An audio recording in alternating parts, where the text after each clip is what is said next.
Selamat sore teman-teman dan Bapak dosen yang saya hormati. Saya selaku perwakilan dari kelompok Bebas Asik Group yang berjudul di Cafe Asik Tapi Ngulik. Nah, ini kami akan menjelaskan proyek kami. Sebelum kami menjelaskan, izinkan kami memperkenalkan diri kami masing-masing terlebih dahulu.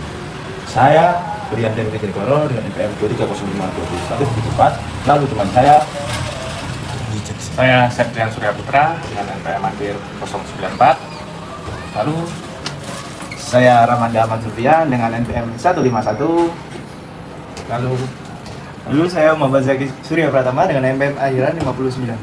Baik, lalu kita mulai dari judul di Cafe Asik Tapi Ngulik. Nah, di sini kami menjelaskan ada daftar isi yang mungkin teman-teman atau bapak dosen dan juga yang kami hormati bisa membaca dalam isi kami. Latar belakang dari proyek yang akan kami buat yaitu satu, paparan masalah dan penyebab minat siswa SMA atau SMK untuk melanjutkan studi di bidang desain komunikasi visual masih terbilang rendah dibandingkan dengan jurusan lain yang lebih umum dikenal seperti manajemen, hukum, atau teknik. Hal ini disebabkan oleh kurangnya pemahaman terhadap ruang lingkup di DKV dan prospek karirnya. Lalu, identifikasi kebutuhan prodi DKV UPN Putra Jawa Timur membutuhkan strategi promosi yang lebih menarik sesuai dengan target remaja SMA atau SMK dan relevan dengan media yang mereka konsumsi, terutama media visual dan digital. Lalu, respon yang tepat dibutuhkan pendekatan kreatif yang dapat menjelaskan dan mempresentasikan dunia DKV secara detail, atraktif, serta membangkitkan rasa penasaran. Konten harus bersifat relatable, menyenangkan, namun tetap informatif dan pastinya sesuai dengan target untuk remaja SMA dan SMK.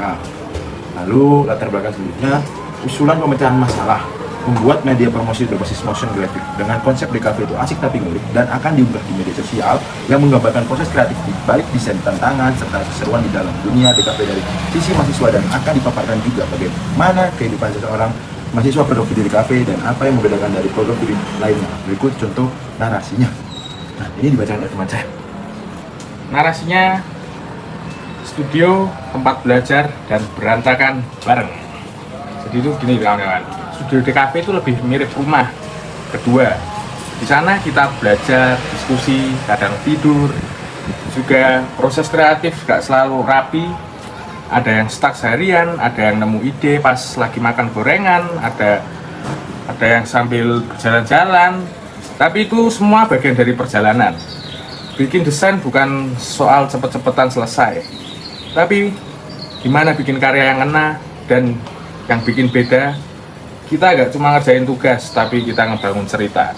Di cafe itu asik karena lo bisa explore bebas dan juga ngulik karena tiap hari. Karena tiap karya harus punya alasan kenapa dia layak.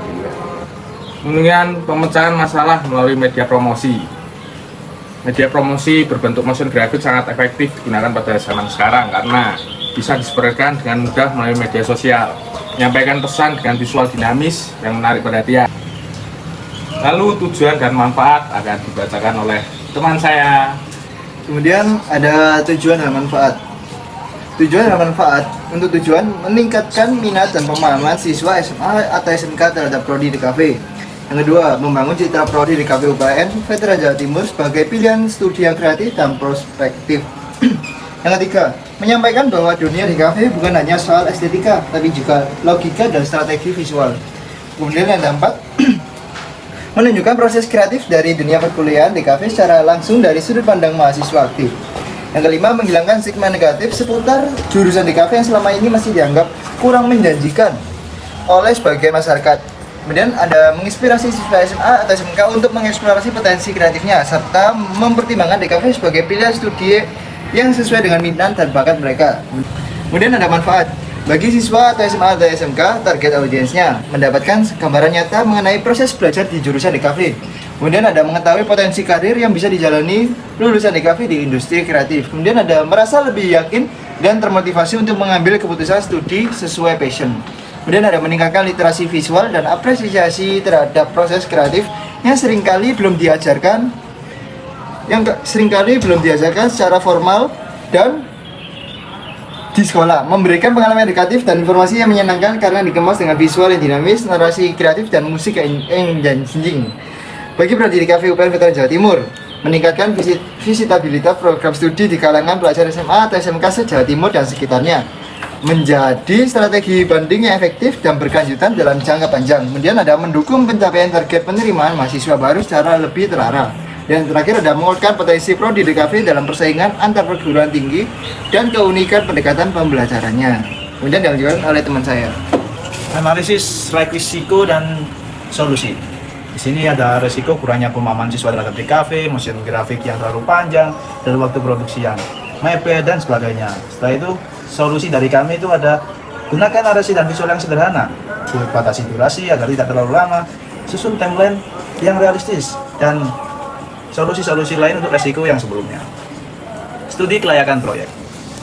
Perbandingan promosi yang sudah dilakukan dari promosi yang sebelumnya DKV lakukan umumnya adalah poster, digital brochure dan unggahan status di media sosial. Kita akan membandingkan bagaimana efisiensi media promosi kita.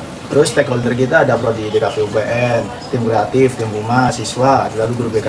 Dengan target audience siswa SMK, orang tua, guru BK, dan tren pasar dan persaingan. Semakin banyak institusi yang menggunakan media interaktif. Promosi berbasis narasi and behind the scene menjadi daya tarik di kalangan Gen Z. Analisis kelayakan, ada teknis, terus sumber daya manusianya dan finansialnya kita akan merencanakan secara matang. Pelaksanaan kegiatan. Pelaksanaan kegiatan, nama proyek kita adalah DKV Asik Tapi Ngulik dengan periode produksi Juli sampai Agustus 2025 dengan pelaksanaan tim kreatif mahasiswa UPN DKV Jawa Timur. Lalu supervisornya dosen, pembimbing, dan humas UPN Veteran Jatim.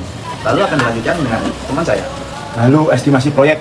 Nah, estimasi proyek dari proyek kami yaitu tahapan pertama riset dan brainstorming dalam durasi 1 minggu, kebutuhan biaya tidak perlu tanpa perlu biaya. Lalu tahapan selanjutnya penulisan skrip dan storyboard dilaksanakan dalam durasi 1 minggu dan kebutuhan biaya kita tidak perlukan biaya dalam proses ini. Lalu desain visual dan ilustrasi kita gunakan durasi selama 2 minggu.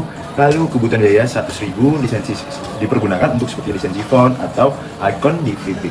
Lalu tahapan produksi animasi durasi yang kita gunakan 2 minggu serta kebutuhan dari biaya yaitu 200.000 untuk pembelian musik yang berbayar. Lalu tahapan selanjutnya editing dan finalisasi durasi yaitu 1 minggu tanpa penggunaan biaya. Lalu tahapan distribusi dan promosi yang digunakan durasi 1 minggu, kebutuhan biaya yaitu 500.000 digunakan untuk ads boosting konten atau pendorong iklan dalam konten. Lalu total estimasi yaitu 8 minggu serta estimasi biaya 800.000. Lalu ide dan konsep kita gunakan usulan media promosi motion grafik berdurasi 1-2 menit dengan gaya visual yang ekspresif, narasi ringan, dan format vertikal horizontal fleksibel. Nah, gambar referensi yang kami ambil itu kami gunakan dalam iklan motion Gojek. Lalu tahapan selanjutnya yaitu tahapan brainstorming yang akan dilakukan oleh teman saya. Oke, tahapan brainstorming ini pengumpulan insight dari pengalaman mahasiswa di DKV, diskusi tren media sosial, pemilihan gaya visual, desain, kartun, grafik, infografik. Ini ada contohnya ya. Lalu sketsa kasar atau storyboard. Itu opening, ini ada logo kampus dan pertanyaan DKV itu apa sih? 2, metode visualisasi proses belajar, terus wacana kelas, karya mahasiswa. 3, klimaks, testimoni mahasiswa dan cuplikan karya. 3, closing, CTA atau untuk cek website, ikut open house atau DM di Instagram sini. Lalu pembagian kerja akan disampaikan oleh teman saya. Kemudian ada pembagian kerja. Pembagian kerja untuk Ramanda dengan panggilan Rams sebagai ketua tim koordinasi umum timeline komunikasi ke dosen. Kemudian ada Septian Surya, peran desainer visual, tugas ilustrasi elemen desain dan aset grafis. Kemudian ada saya Muhammad Zaki pertama dengan panggilan Kiki, peran sebagai animator, tugas motion grafik, transisi dan animasi teks. Dan terakhir ada Briantian dengan panggilan Bright, peran penulis skrip dan VO, tugas naskah narasi, pemilihan voiceover dan mood musik. Kemudian ada kriteria keberhasilan. Kriteria keberhasilan yang pertama, video ditonton minimal 5.000 kali dalam 1 bulan, mendapatkan respon positif dari siswa melalui komentar atau survei. Kemudian ada meningkatkan traffic ke media sosial dan website DKV UPN Veteran Jawa Timur.